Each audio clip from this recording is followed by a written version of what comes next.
E aí, pessoal, tudo bem? Sejam bem-vindos a esse vídeo onde nós estamos estudando a Bíblia e nós estamos estudando o livro de Mateus.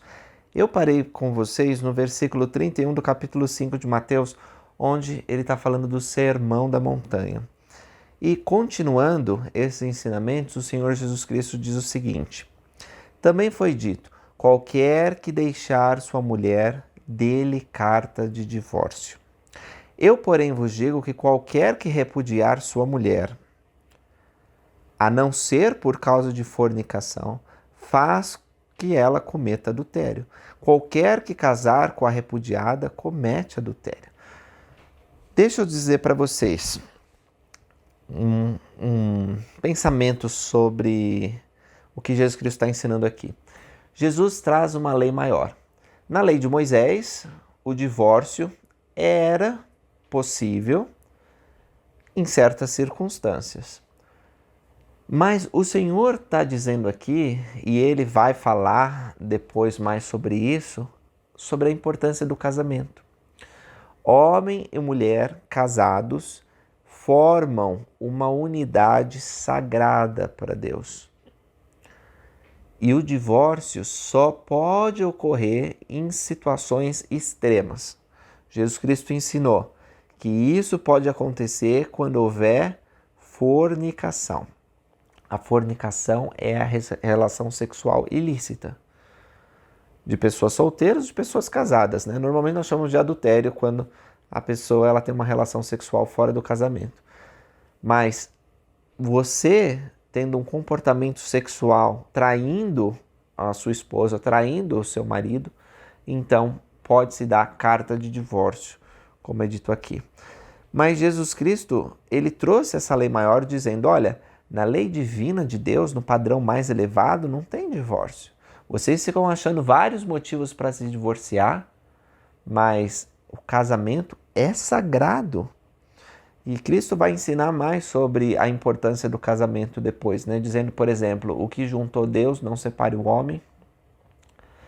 Há muita especulação sobre se Jesus Cristo foi ou não casado. A gente sabe, por exemplo, o primeiro milagre foi realizado na festa de casamento, né? Não se sabe de quem. Algumas pessoas dizem que era a festa de casamento dele. É um pouco demais dizer isso, porque nós não temos nenhuma evidência, né? Mas há pessoas que interpretam que sejam, e é possível que fosse, né? Afinal, os problemas do casamento estavam sendo resolvidos por Cristo. E normalmente o noivo era o responsável por fazer a coisa dar certo no casamento. Não sei. Esse é um assunto para um outro vídeo, tá bom? Mas o que eu quero dizer para vocês é que, seja Cristo casado ou não, ele sempre defendeu a família e o casamento. Ele sabia que o casamento era muito importante no plano de Deus. Então, aqueles cristãos que não valorizam o casamento não entendem os ensinamentos de Cristo. Ou estão ignorando essas coisas de propósito, né? Estão dizendo, essa parte dos mandamentos de Deus eu não quero, só quero essa aqui que fala de paz e amor. Não podemos, tem que aceitar os ensinamentos de Cristo na sua integralidade. E o ensinamento dele é esse, né? Sobre casamento e divórcio. Não pode divorciar. Muitas vezes a solução do divórcio, a solução dos problemas dos casais não é o divórcio, mas é o arrependimento de ambos, o perdão, o respeito. Tentar voltar aqueles sentimentos que havia na época do namoro e do cortejo. O que aconteceu que se perdeu? Você não está dedicando tempo para sua esposa, você não está dedicando tempo para o seu marido, vocês não sabem que vocês junto com Deus podem todas as coisas. Agora, há casamentos que não podem ser solucionados e que a melhor coisa a fazer é o divórcio, né? Há casamentos em que o abuso aconteceu. Então, essa válvula de escape desse relacionamento prejudicial, ela precisa existir. É por isso que Cristo disse que é possível que haja divórcio. Mas você vê que ele restringe bem, porque muitas pessoas divorciam simplesmente porque eu não vou com a cara não, perdi já o interesse, eu quero curtir a vida. São motivos egoístas muitas vezes que levam ao divórcio. Eu sei que existem muitas pessoas divorciadas que estão me ouvindo. E seja lá qual o motivo que tenha levado você ao divórcio, Deus tem um plano na sua vida. E esse plano muitas vezes inclui alguém especial que você encontrou, vai encontrar e vai poder ter um novo relacionamento. No relacionamento, se você está pensando em casar, lembra disso, casamento é para a eternidade, não é para até um tempinho, 2, 3 anos, divorcia. Tem pessoas também que divorciam depois que os filhos estão crescidos, né? Se dedicaram tanto aos filhos que não sabem mais conviver um com o outro. Muito cuidado com isso também. Vocês têm que amar um outro. São coisas pequenas e simples que mostram a nossa devoção à nossa companheira eterna, ao nosso companheiro eterno. E eu não vou falar muito de casamento porque eu não sou casado, mas eu vejo bons exemplos na minha família, meus pais, os meus irmãos que são casados. Não significa que o casamento, o relacionamento deles seja perfeito, mas eles se esforçam. E se você se esforçar colocando Deus como sua prioridade, as coisas vão dar certo, tá certo? Outro sim, ouviste que foi dito aos antigos, não perjurarás, mas cumprirás os teus juramentos ao Senhor. Eu, porém, vos digo que de maneira nenhuma jureis, nem pelo céu, porque é o trono de Deus, nem pela terra, porque é o escabelo de seus pés, né? Escabelo é onde... escabelo dos pés é um banquinho assim, onde uma mesinha que eles colocavam para colocar os pés. Então, Deus é todo poderoso, a terra e suas maravilhas que há nesse planeta é apenas o escabelo dos pés dele. A gente não pode jurar pelo nome de Deus, nem pela terra, nem jurarás pela sua cabeça, porque não podes tornar um cabelo branco ou preto. Aí quem gosta de tingir o cabelo lê a escritura e diz, na verdade eu posso. Não pode, você está tingindo, mas realmente você não pode deter a mudança que vai acontecendo no seu corpo com o passar dos anos. Você pode fazer todas as plásticas que quiser, você vai continuar envelhecendo e no momento que Deus determinar, você vai morrer, né? É assim que acontece. Então, nenhum de nós tem poder para deter o envelhecimento ou mudar aspectos, realmente mudar aspectos do nosso físico. Ainda que você faça cirurgias plásticas, faz tratamento, a gente não pode prometer por nada, porque a gente não tem controle sobre o que acontece. Essa é a verdade. Nós somos fracos, pequenos, nós somos nulos. E sem Deus, é essa a nossa condição final. Mas com Deus realmente nós podemos fazer alguma coisa, nós podemos crescer. Então, o nosso falar tem que ser, seja porém o vosso falar sim, sim, não, não, porque o que passa disso é de procedência maligna. Cumpra os compromissos que você faz com os outros. Diz que vai estar naquela hora? Esteja naquela hora. Diz que vai fazer alguma coisa? Faz alguma coisa. Não precisa dizer, eu juro que... Não, isso não. Então, você vê que os padrões mostrados por Jesus Cristo aqui são muito maiores do que nós estamos habituados às vezes. Nós precisamos nos esforçar para atingir esses padrões. Ouviste o que foi dito, olho por olho, dente por dente. Eu, porém, vos digo que não resistais ao mal, mas se qualquer te bater na face direita, oferece-lhe também a outra. E o que quiser pleitear contigo e tirar-lhe a túnica, larga-te também a capa. E se qualquer te obrigar a caminhar 1 milha, vai com ele 2. Dá a quem te pedir. Não te desvies daquele que vos quiser que lhe emprestes. Olha que grandes ensinamentos, não é? Ser liberal com seus bens. Não significa também assim, alguém vai na sua casa e fala, nossa, gostei muito dessa panela que você tem. E você, leve então. Aí você vai fazer comida com qual? Se só tinha uma panela, né? Temos que ser sábios. Mas está dizendo para sermos bondosos, porque já que nós não temos nada, aquilo que Deus nos abençoa, nós podemos ajudar o próximo. E se nós formos generosos, Deus vai nos abençoar com mais, para que continuemos a ser generosos. Então vamos lembrar desses ensinamentos. Anota os seus versículos favoritos dessa passagem e procura, hoje eu vou procurar viver esse padrão elevado. Continua dizendo, ouviu o que foi dito, amarás o teu próximo, odiarás o teu inimigo. É bom, né, fazer isso.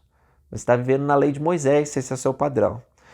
A lei de Jesus Cristo, que é maior, diz o seguinte, eu, porém, vos digo, amai a vossos inimigos. Bendizei o que vos maldizem, fazei bem ao que vos odeiam, e orai pelo que vos maltratam e vos perseguem, para que sejais filhos de vosso Pai que está nos céus. Porque ele faz que o sol se levante sobre maus e bons, e a chuva desça sobre justos e injustos. Pois se amardes os que vos amam, que galardão tereis? Não fazem os publicanos também o mesmo? E se saudardes unicamente os vossos irmãos, que fazeis demais? Não fazem os publicanos também assim? Sede vós, pois, perfeitos, como é perfeito o vosso Pai que está nos céus. Que desafio agora! Parece até impossível, né? Como Jesus Cristo está dizendo que nós temos que ser perfeitos, como é perfeito o nosso Pai Celestial. Uau! Mas antes de comentar sobre isso, vamos voltar um pouco sobre amar os inimigos. Amar os inimigos é muito bonito de se ouvir, muito difícil de aplicar. Por exemplo, talvez você seja vinculado a um partido político ou a um ideal político e na época das eleições acabou arranjando muitas encrencas, porque uma pessoa da sua família, uma pessoa entre seu grupo de amigos, tem uma outra visão completamente diferente da sua. E porque vocês discutiram política, acabaram ficando inimigos, né? Adversários. E reconcilia-se depressa com ele. Mas que bobeira brigar por uma coisa que é passageira. Não estou dizendo que não é importante, muito importante. Dai a César o que é de César e a Deus o que é de Deus. Cristo não desprezou os governos e reinos desse mundo. Ele falou, através do apóstolo Paulo, que nós devemos ser submissos, cumprir a lei, temos que nos envolver com os assuntos de política e tal. Mas, às vezes, nós nos tornamos inimigos por coisas que não são realmente importantes. E a lei de Deus é: amai vossos inimigos.